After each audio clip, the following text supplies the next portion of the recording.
Good morning, good evening, good afternoon, wherever you are in the world, and welcome to episode 11 of No More Peace Soup.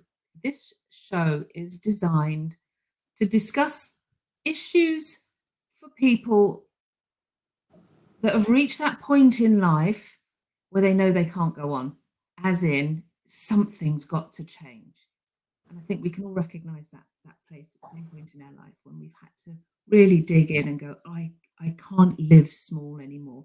The whole show is based around the wonderful book, The Giants and Smalls by Nicholas Townsend Smith, a story of, it's a journey of a small who wants to become a giant, and he goes to look how to lead a giant life from his small world. And there is a point in the book where he wakes up having started to change. He's grown out of all his clothes, he's grown out of his house, and he knows he can't go back, but he doesn't know the way forward. So this show is really designed to help people see a way forward. And I talk to inspiring people about their journeys through difficult times. And today I have the absolute pleasure to be speaking to Casey Gilman. He is a wonderful human being who I've met many times online and in different circumstances, but also live in London. And he has got up at very silly o'clock in the United States, in Arizona, to be here today with us. So thank you, Casey. I know you told me it was somewhere around 4 a.m. for you. Yeah, and that's not sunshine on your face. That's my wife's salt lamp. So welcome. I asked you to be on the show today because I know your story is very powerful, and I think a lot of the audience will relate to your story.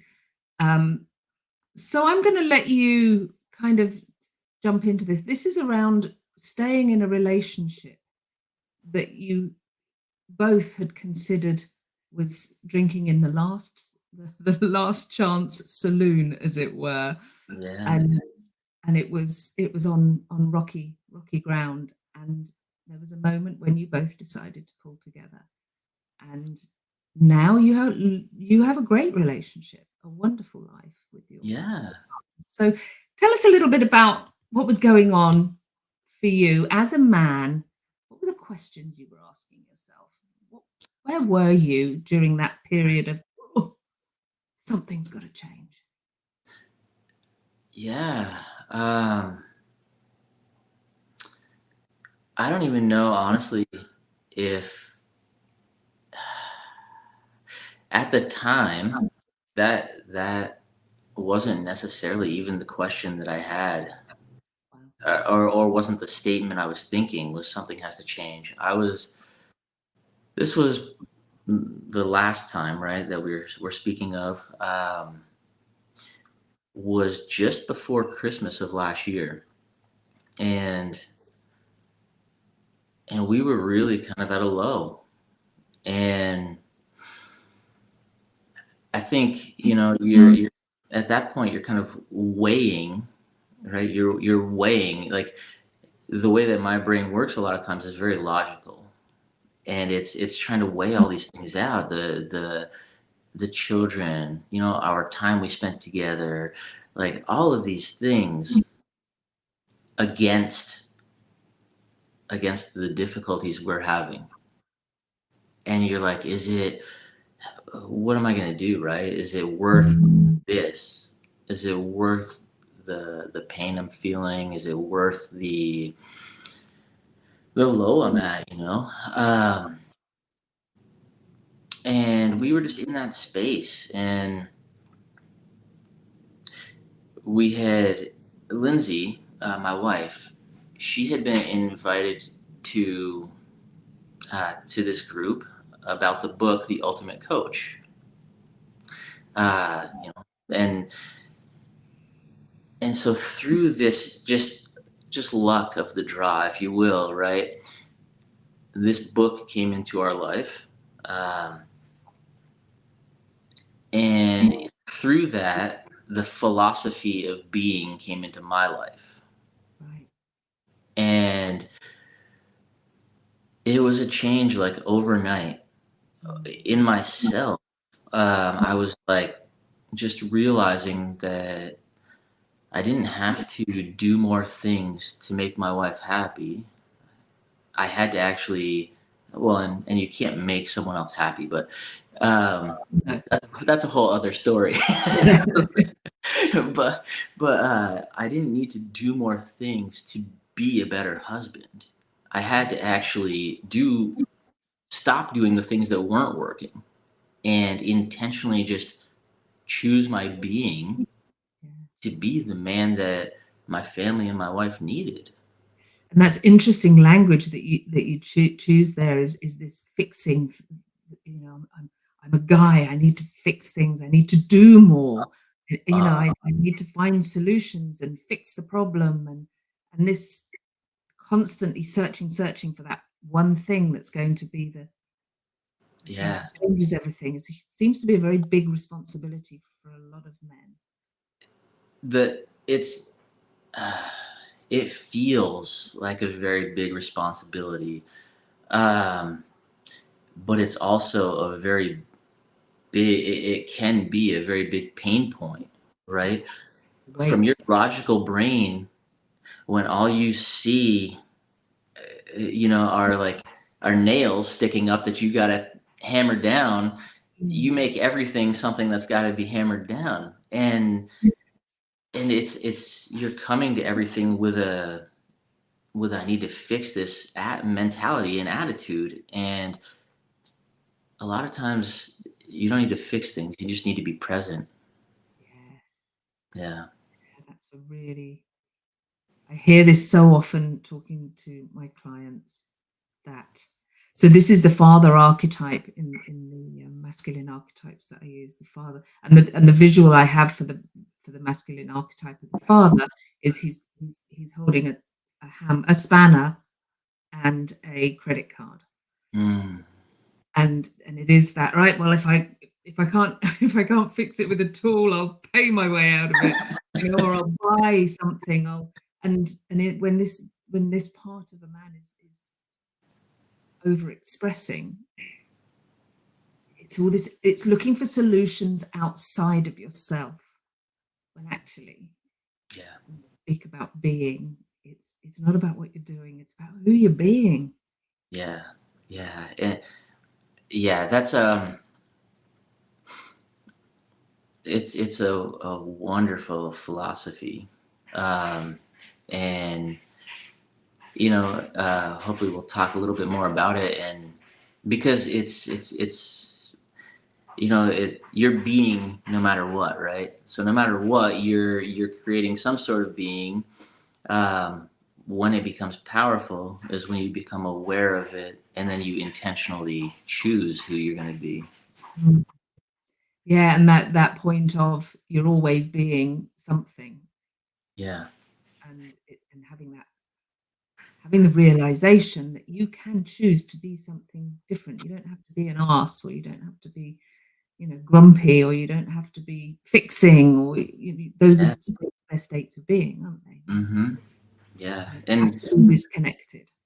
it's also, something really important that I just want to make sure everyone gathers is you can choose to be different in the next moment, and you owe it to no one to be the same as you were even a second before, right? And to forgive yourself and love yourself for whom you showed up as, or even if you are like, oh man, I was not really that great. That's okay. You learned some lessons. Now choose to be different, right? And you can Clean up your change. mess if you made a mess. Yeah. Hey, you clean up what you did, right? But you don't beat yourself up for it. You clean it up, you learn from it, and you move forward. And you just choose to be better than you were before. I love that. What Hugh? Hi, Hugh. Being seen so that I don't need to be heard. Mm, It's a powerful I statement. love Hugh. I love Hugh. Thanks for joining us, buddy.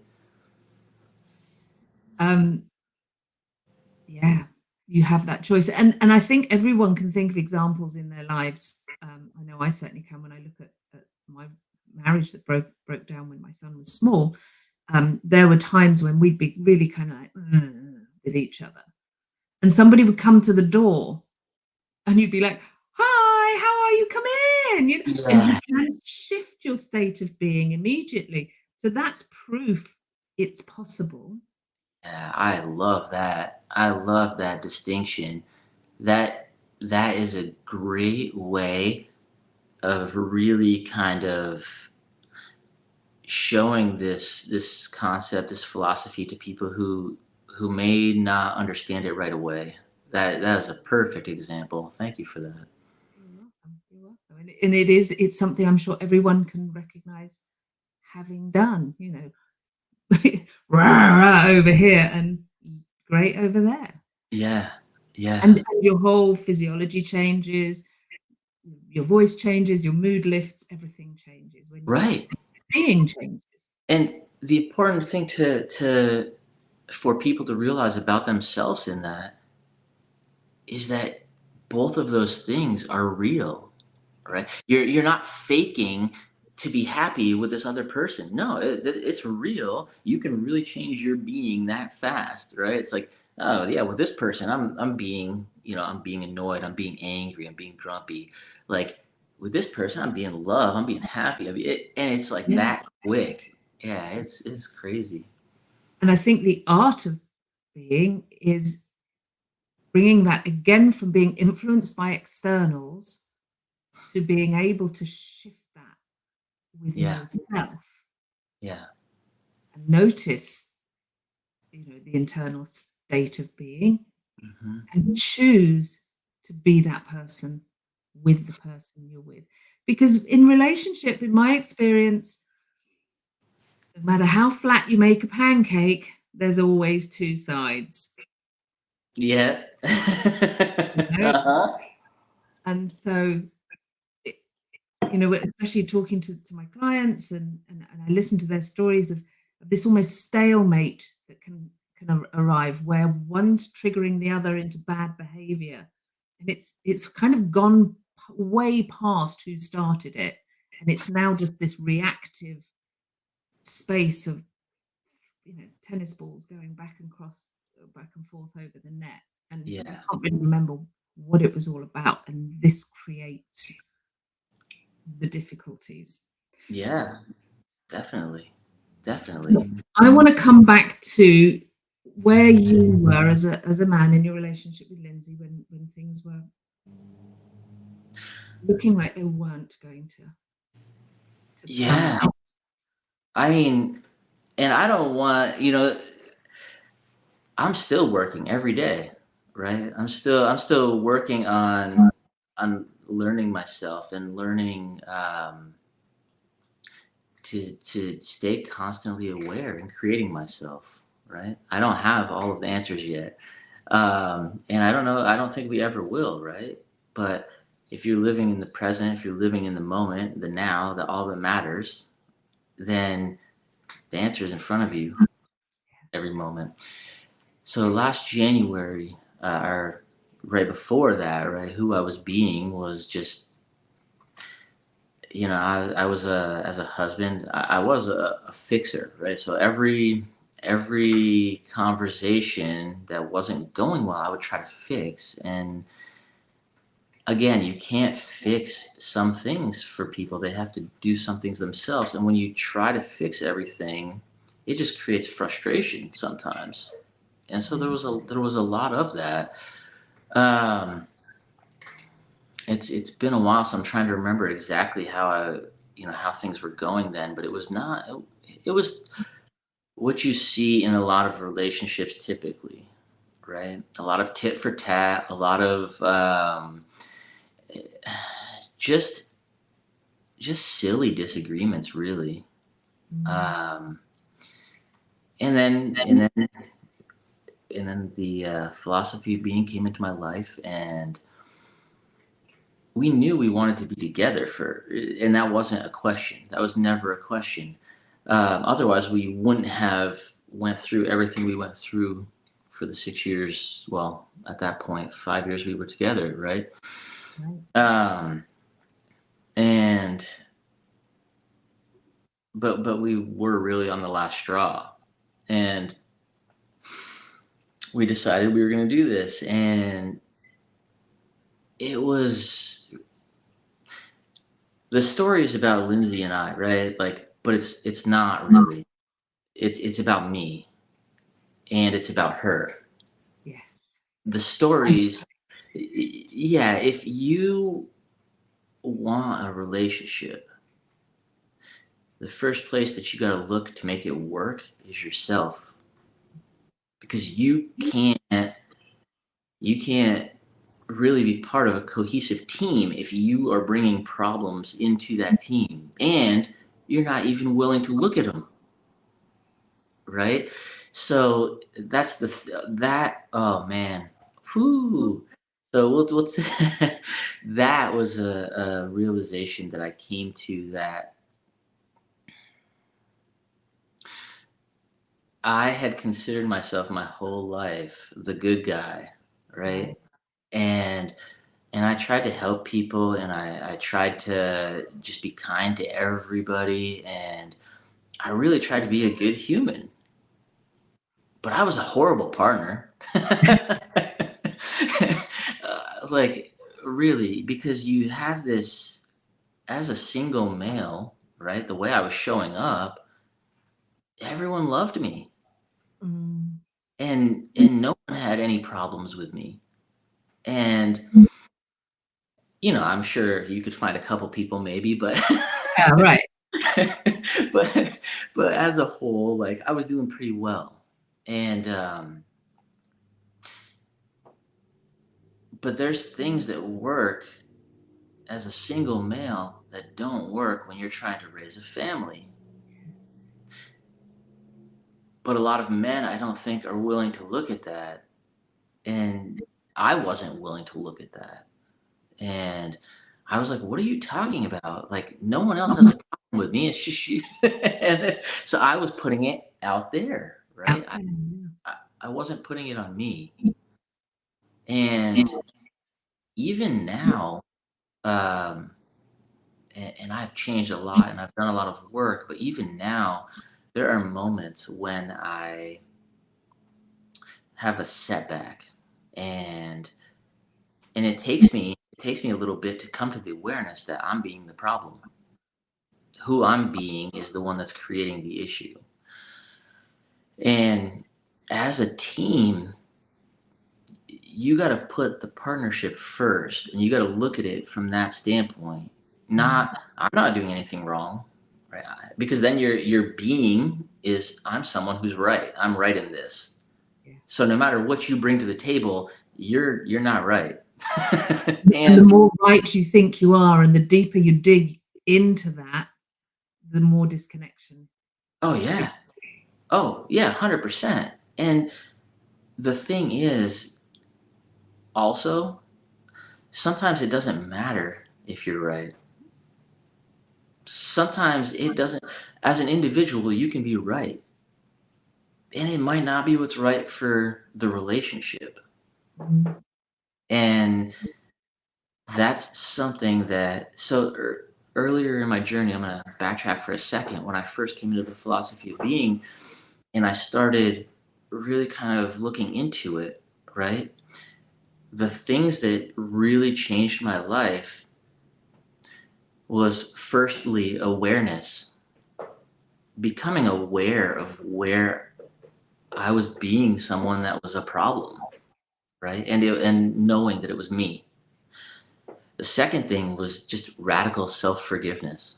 Yes. Because when you become aware, you start beating yourself up over everything because you start seeing it all and you can't not see it. Yeah. And so it's this, man, you can get really depressed, right?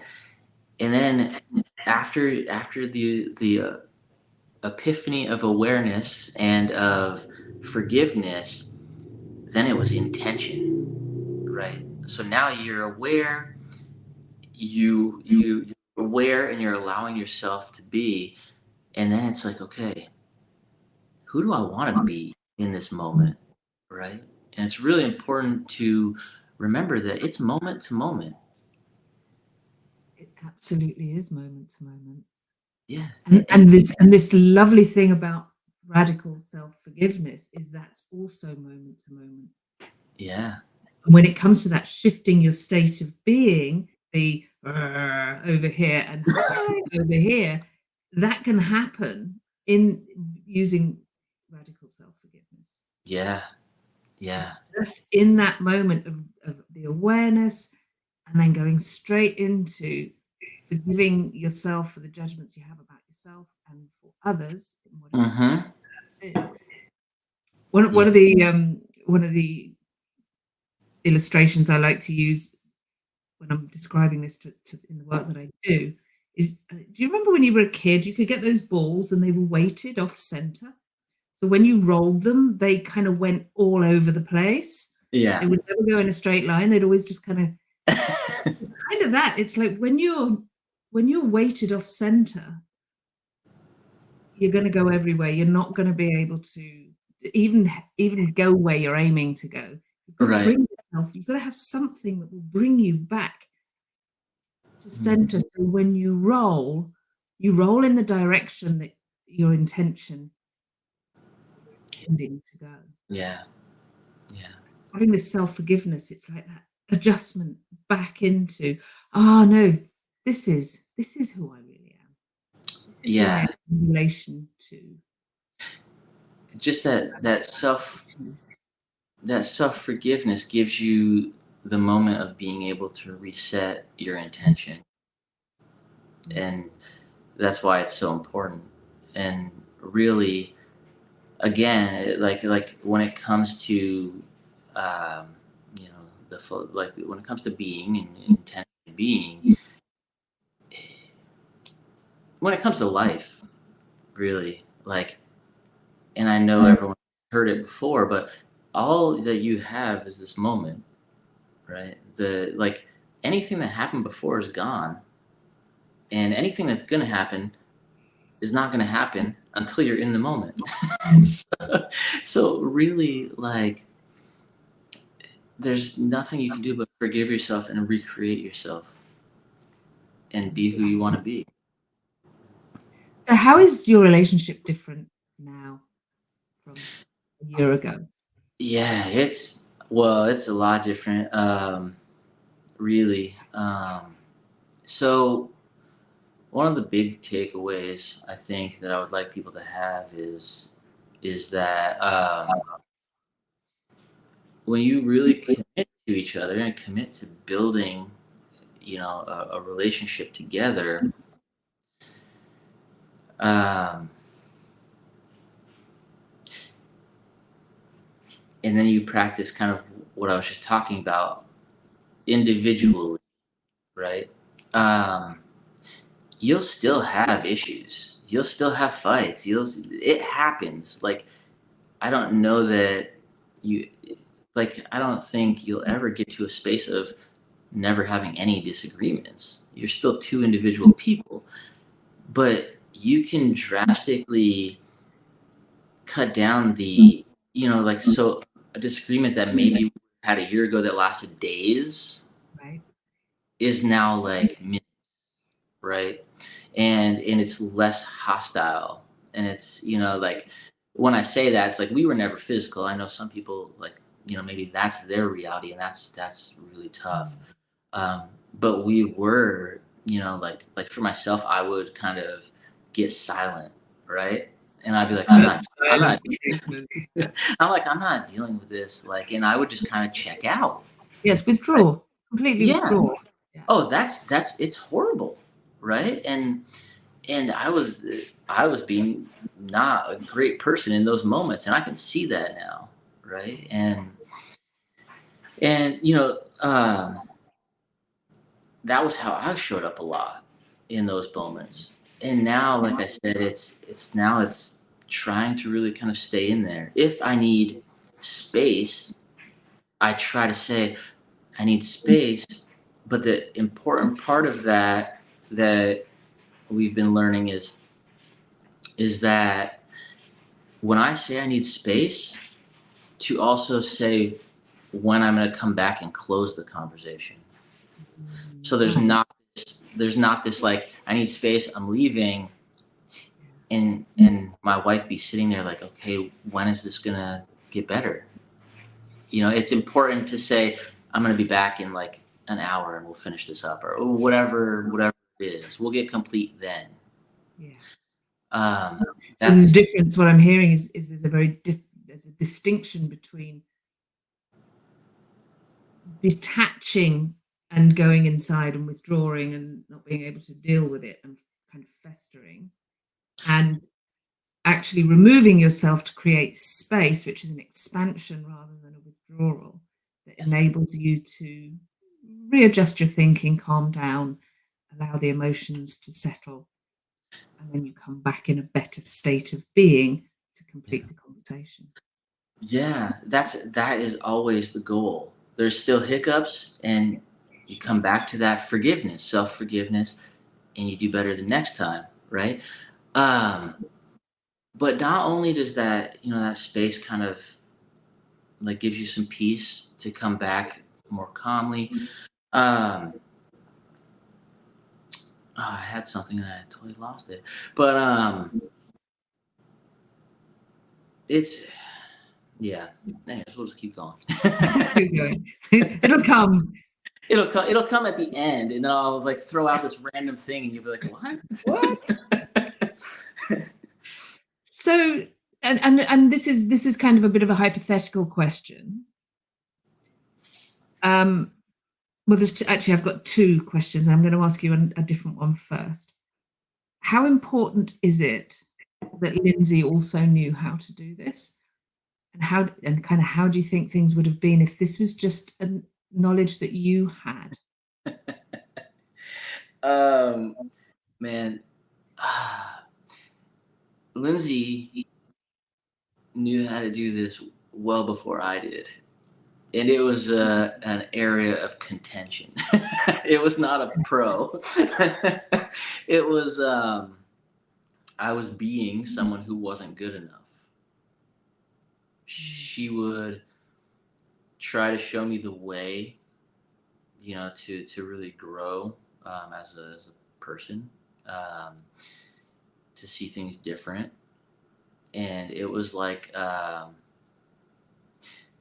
censor myself because I don't want to be swearing on your show, but it was more of a F you, like, no one else has a problem with me. This is your problem. Like, stop trying to make me be something I'm not. You fell in love with me for who I was, for who everyone else loves me for. Why are you now trying to be like, oh, why don't you do this differently? You know, I wasn't open to hearing any of that. Like, I didn't have the awareness, the self-awareness to see where I was being was a problem. So she was, and still, in some ways is a little bit ahead of me in some things. My journey of self-growth, self-development really started in January of this year. And I can't tell you that all of the wonderful things that have transpired in my life, meeting you in London was a huge part of that would not have been a year ago because of who I was being. Yeah. Who I was being when it You wouldn't changed. have seen what you see now because you would have been being a different person who would have had a whole different set of filters. Yeah. Yeah, 100%. 100%. Like, and so Lindsey's like amazing. She's amazing. And anyone that has had a little bit of time with her knows that. And she's definitely something special. And I am blessed. I can't remember part 2 of your question. I don't know if I answered. But it's interesting what you're saying there because we can't change anyone else. Yeah. Horse to water and making it drink and all the rest of it. You can put it all in front of somebody and say, eat from this wonderful dish of bounty. And unless they actually put it in their mouth and eat it, they're never going to understand. Right. Right. And And so any attempt to try and force a partner into behaving or being different mhm. is is futile. In my world, the only place you have any control is over yourself. And by Yes. shifting your state of being, people around you and things around you start to change and shift because of how you're relating to them in the world. Yes. And an important distinction that I want everyone to get is that when you choose that and you're self-aware and you're choosing who you're being and you're choosing who you want to be, right? You become more confident, right? So people think that how do I want to put this? Um, like the law of attraction, right? Whatever. Like it's not like when it comes to relationships, your being will kind of dictate what you allow, right? So so in saying that, right, like you can create a partner and it seems like law of attraction brings them, but really what's happening is who you're being and what you will allow in your life is all of a sudden ruling out people that may have made the cut before, right? So now it's like people that would have come into your life before, you're like, oh, I'm not getting any of those jerks anymore. Oh, it's because you're not accepting any of those jerks anymore. Yeah, they used to be when I was in my young days, in the dating days, there used to be a phrase that lots of girls used to say was same guy, different trousers. You know, Uh-huh. like it's always the same problems in relationship. I always get the same kinds of guys, Hmm. and it's only when you look at it from this perspective of who you're being that you realize it's you that's doing that. It's Yeah. through your choices, it's through what you're prepared to accept and tolerate. It's about how much you respect and love yourself. Yes. Yes. 100%. Because once you get there, and I've seen it, I don't like to put words in my wife's mouth, very often, but I've seen it in her. She was like and I think this I think is the case for a lot of women, especially, are people pleasers.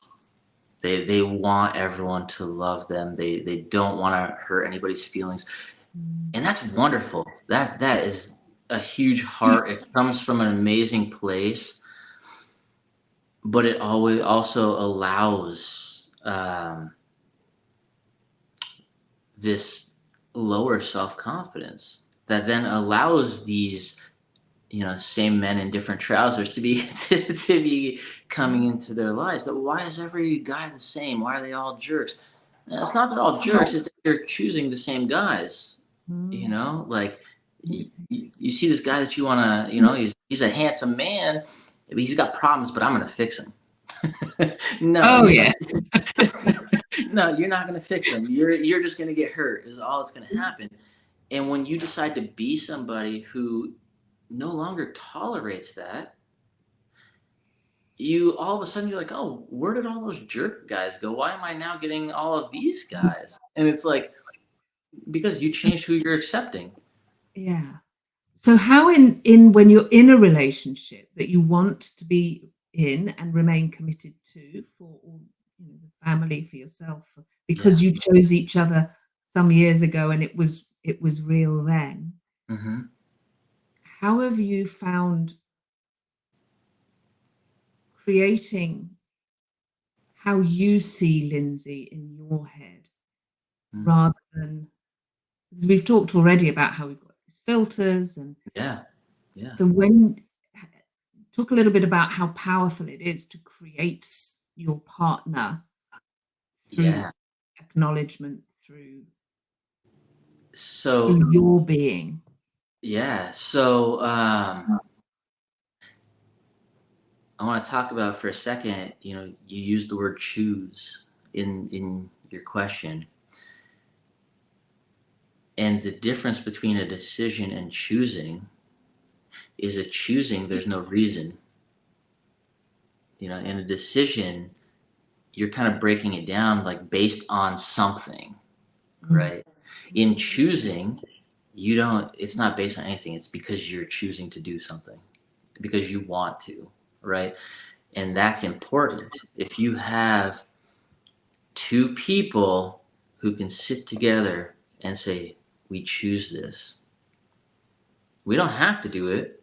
I'm not doing it for the kids anymore.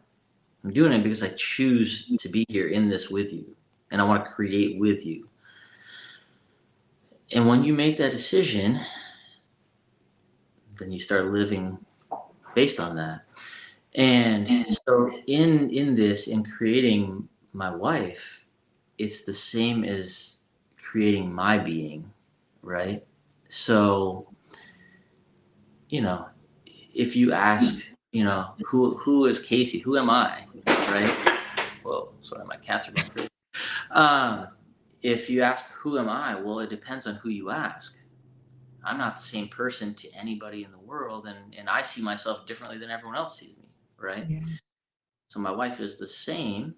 So not only do I get to create myself, I get to create my vision of her. Yes. And I get to do that in each moment. I get to do that in each day. And it's been a process. And man, I had a conversation with Townsend Wardlaw. And it was a one of those moments where, like coming into the philosophy of being and trying to understand that and wrap my head around it and live it. This conversation was like up there with that, right? It was, we were talking, man, I think we weren't even like 10 minutes into the conversation. I don't even remember, but I remember he first hit me with, I think he asked for it. I think he said something like, do you mind if I share with you what I see or whatever? And I'm like, no, of course not. Let me know. And he's and the first thing he hit me with was, you're not committed to anything but looking good. And I was like, Townsend. I was like, oh fuck, man, oh sorry. I was like, oh man, that dude, I need a couple minutes to take that in. And then and so then I came back to him and I came back to the conversation and he's like, oh yeah, and you're not committed to your wife at all. And I'm just like, I was like, what is going on here, man? And very defensive. I got very defensive internally. Obviously, I wasn't putting it out. Internally, though, I was like, oh, F you. What are you talking about? I'm committed to my wife. We've been together 5 years. Like, I don't cheat. I'm committed. But no, then after I sat back and I asked him to elaborate, right? He was right, right? When you're in a relationship with someone and you are creating them as like, oh man, my wife is selfish, or she's like, man, like she's just being just like whatever, right? Fill in whatever blank you want, whatever negative thing. As soon as you say someone is, that's how you're creating them. That's who they are for you. Yes, in that moment, that is who they are for you. Instead of, when I really sit and think about my wife, she's the most amazing woman that I've ever met. She's absolutely wonderful. When I say I'm blessed to be with her, I'm blessed to be with her. Like, I feel that. So in these moments where I'm like, oh man, she's so selfish. Like, and I'm creating her as that. Like, sometimes it's not always easy to remember in the moment who I know she is. right? And And who so, you're being in that moment of your, if she's yeah. being selfish, you are being needy or something, you know. Oh, yeah. That's yes, The opposite of who am I being in this moment while I'm judging that other person as being that, I'm 100%. probably being the same. I'm being selfish because I want her attention. Yeah, yeah. No, it's and that's something a lot of people don't want to take on is you are the one creating everything. Yes. So the last thing that kind of really got me recently, this is more recent still, right? Is this just idea of responsibility for everything. It's And it's like, powerful. how can I be responsible for Lindsay? How can I? Because I'm creating her as such, right? So if she's being and then fill in some negative word, like you said, and you're 100% right, I'm responsible for that creation. I created that. That's not who she is. That's who I'm creating her to be in that moment. And it's a powerful distinction, and it's not always easy to in that moment kind of pull yourself back and recreate the person, right?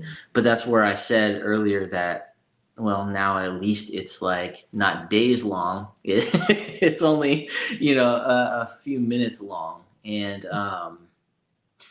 then just remembering that, right? Remembering that that's what I'm creating. Yes.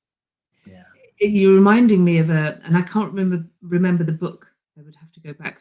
I read it a long time ago, but I lived in India for many years, and so in a lot of the traditions there is arranged marriage, which from our Western point of view is a bit like you let someone else decide who's going to be your wife or your husband. It's like, oh, that's crazy. So I came from a modern Western background. So when I was watching arranged marriage, I didn't understand it. Didn't Yeah. understand what it was about. And I read, I can't remember the title of the book, but there was the story was this girl, the first time she meets her husband is on the day she marries him. So she has no idea who he is at all. And she Right. goes through a process in her mind and she says, okay, I'm going to learn to love him Mm. bit by bit. And I'm going to start with his hands or his nose or his eyes, and she goes through finding all the things she can love about him until she loves him completely. Mm. Mm. And I think that's kind of what you're saying. It's this beautiful, Mm. I can choose to go, oh, his nose is a bit big, or his eyes are a bit, oh, he hasn't got the hair I like, or you can look for the things you don't like about a person, or you know, or you can look for all of the things you love about them. Yeah. And in doing that, you create them Yeah. in the Yeah. image of love. Yeah. No, that's it's so true. Um, the same way that you can create yourself any way you want, you can create someone else Mm. however you want, and you Yeah. can.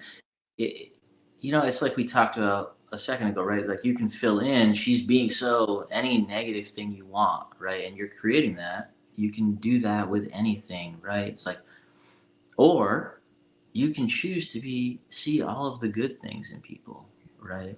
And it creates such a better life. Yeah, and I think there is a caveat here to, there are occasions when you're in a toxic relationship and Yes. it's not a great thing, or you're being abused, taken advantage of. Yeah. And probably if we really got down to it, we could say, well, how are you creating that? Yeah. Um, and what are you tolerating? Hmm. That's a very triggering conversation for some Very people. triggering conversations, but we're not really discussing that side. We're talking about the more everyday issues and problems that couples face We when we can talk about that, and I will be very open about it. I was someone who believed that I was emotionally stunted from the time that I was late teens, at least. And I was very closed off. I was very, I created myself as such. Right. I'm being someone who's not letting anyone in because I'm not getting hurt, and you know,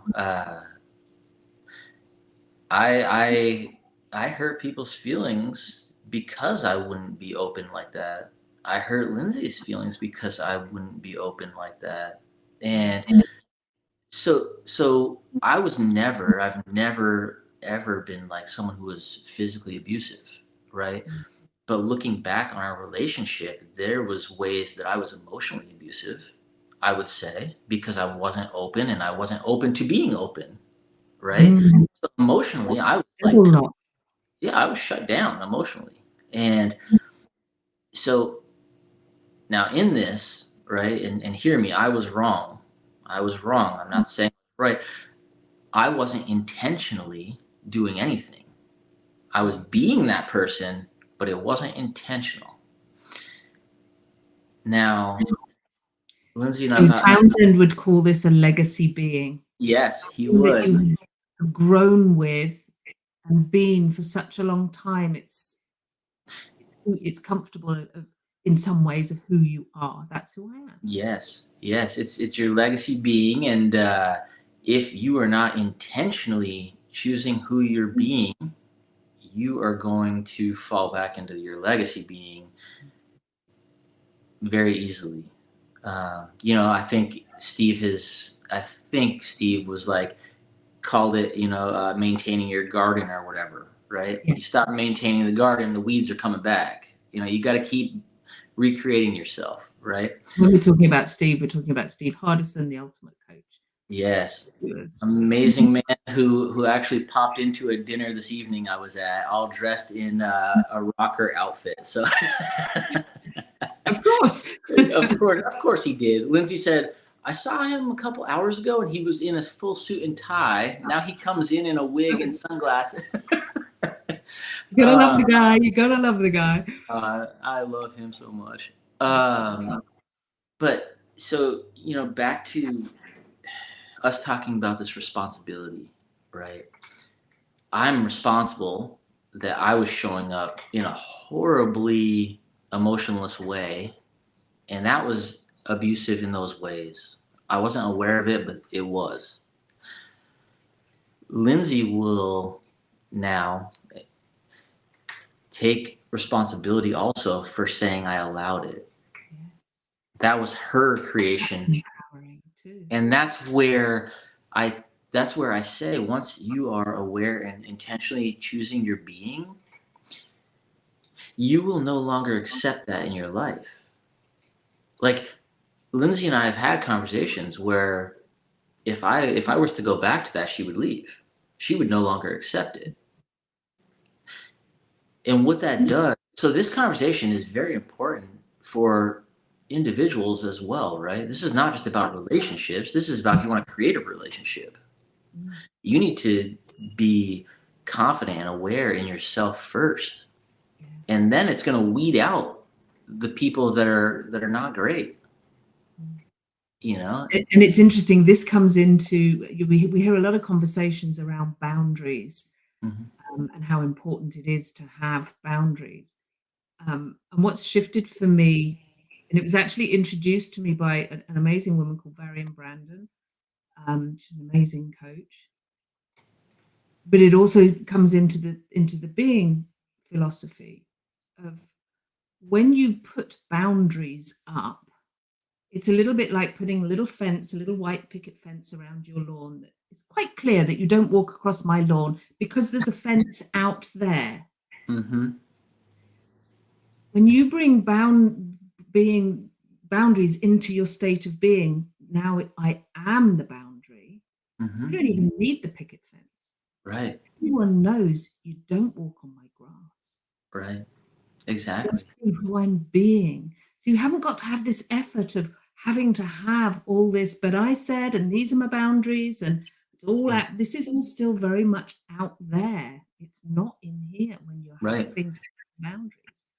Being the boundary bringing that into this is what I will, what is okay with me. And actually, Byron Katie says boundaries are just being clear with your yeses and your nos. Mm-hmm. Yeah. Yeah.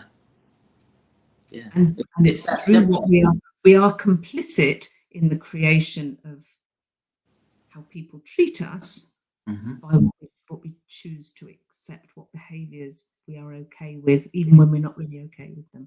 And that's actually, you mentioned earlier, people pleasing. Yeah. And the shadow side of people pleasing is not being centered, not being boundaried with what you will and will not accept Mm-hmm. as okay. And I believe that at the base of people pleasing is a lack of self-worth or self-esteem, whereby if I'm nice and I do this for you, you'll like me. Yeah. Yeah. You know? It Mm-hmm. might not feel that way on the surface, but I think when you dig through, having been a people pleaser, when you dig through this, being okay with things you're not okay with is an effort that maybe I'll be liked more. Maybe 100%. they'll love me. Yeah. 100%. Mm-hmm. Hmm. Yeah. It's yeah. And that's what's so important about, just becoming aware of your own stuff, you know, is because once you're aware of it, you can do something about it. If you're not aware of it, you're just going to keep allowing it to happen. So, or in my instance, you'll keep creating the same things, right? I kept creating the same situations because of who I was being, right? So the women were different, but the You results were were the the same. same. Yeah, exactly. I was the same man showing up, or I was the same man in the same trousers showing up in different houses. But being the same man, and so the relationships probably all kind of ended in a similar Yeah. way. So, and we didn't get to all of, like my whole like childhood and all that. That's a whole other episode. But You do. but but yeah, yeah. I was a man who was committed to only having long-term relationships. I never wanted like flings or whatever. I never did that. And but all of my long-term relationships that I was in prior to Lindsey, and even Lindsey up until the philosophy of being, were all I was exactly the same in all of them. So they all had the same issues, and it was very And you easy. had the same issues with them It was very easy as to a be like, possibility. everyone loves me. You're the problem. Like, it's and that was the story of my life up until January of last year. Yeah. It's kind of a blinkered way, isn't it? Oh yeah. Point of view, Mm-hmm. how you Mm-hmm. created yourself. So we've got a few minutes left. We've got 7 minutes left. How has this impacted the trajectory of your life Mm-hmm. in relation to your family? Because I know you have kids. Yeah, we have three little girls. It's awesome. Um, well, I can tell you, our oldest daughter was once asked, if she's noticed any differences. This was early on, and she said, yeah, she noticed that there was less friction between Lindsay and I, but she also said that she felt more loved. Beautiful. So the awareness, the awareness of who I'm being, and trying to just be present in each moment, right? That's something we didn't talk about much. That's also just one of the most important things in life is presence, right? I mean, I did mention the past and the future not mattering, right? And you hear that stuff all the time. But like when I'm with you in this moment, like I can't be anywhere else, right? So you don't want to be thinking about something else when I'm in a conversation with you. I want you to know that you have all of my attention and that's all that matters to me right now, right? And that's the energy that I want to bring to each moment with my family. I don't always succeed, and I forgive myself and I try better next time. But that's the intention. The intention is to be present with them, right? And be loving and be kind. Um, my document, my first line in it is that I am Christ-like in my love. And whether you're religious or not religious, you can understand what that means and the power behind it, right? And that's my intention in each moment, no matter who I'm with, but especially with my family.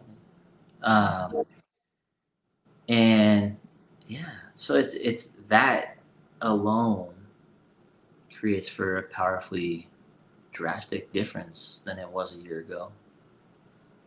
So 3 little girls get to grow up in a happy home, and a home that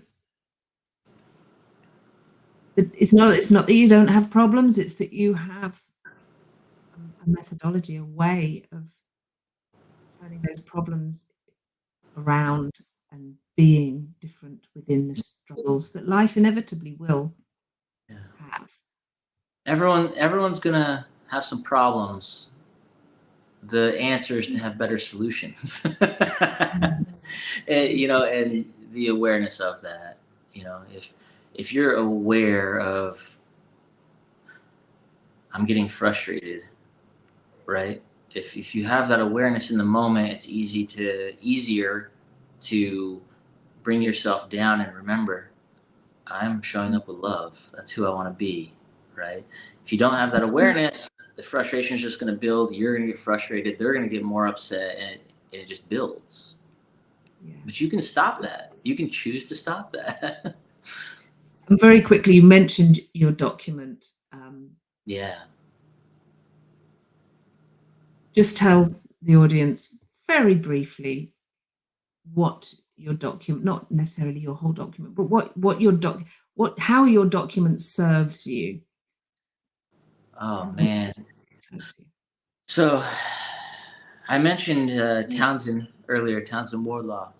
I actually worked with him for a few months, and through that process, I had a document prior to working with him, but I went through a process with him that was, at the time, I felt it was very difficult for me.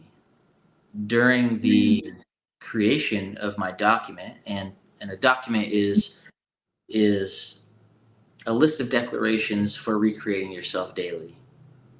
It goes back to the tending the garden comment, where if you're not creating yourself daily, you're going to fall back into your legacy being of who you were before, right? So over this 3 months with Townsend, I actually, in creating my new document, I suffered like a pretty deep depression during it, because you're forced to look at the things that a lot of, I feel, men especially just kind of bury, and